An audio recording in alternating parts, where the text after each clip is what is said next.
د لر او بر پښتنو لپاره بد خبر، علي وزیر کورونا نیولی، خو تازه حالات څنګه د اوسۍ ویلي. ګرانو لیدونکو السلام علیکم. د پښتون ژغورنې غورځنګ یو مهم مشر او د پاکستان د کامیو سمبلی غړی علي وزیر په کورونا وایروس اخته شوی.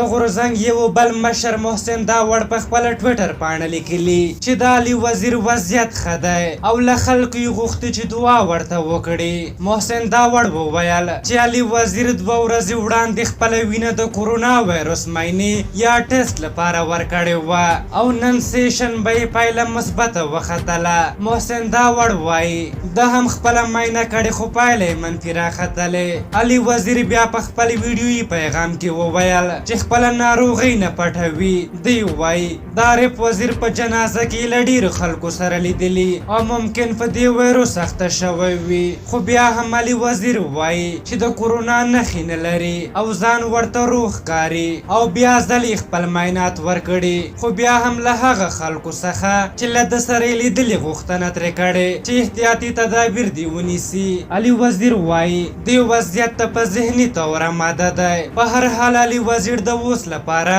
ځان په پارلمنټ لوجز او یا د کامیو سمبلی غړو د استوګنې ځای کې کرنتین کړی دی، خو موږ علي وزیر ته یو څه اندېښمن یو چې خدای مکړه ریاست کومه لوبه ورسره ونه کړي. په هر حال پاکستان کې به د کورونا په هکله هم معلومات درکړو. په پاکستان کې په کورونا وایروس د اخته کسانو شمېر له 32,000 تنو اوښتی او تر دې دمه 206 کسان ترې مړه شوي. په هر حال تاسو د دغې موضوع په هکله څه نظر لرئ؟ خپل نظرونه م راته په کومنټ کې ولیکئ. که زموږ ویډیو مو خوښه شوې وي ضروري لایک کړئ. تر بلې ویډیو مو په لیو بخښونکي خدای سپارم. د الله په امان.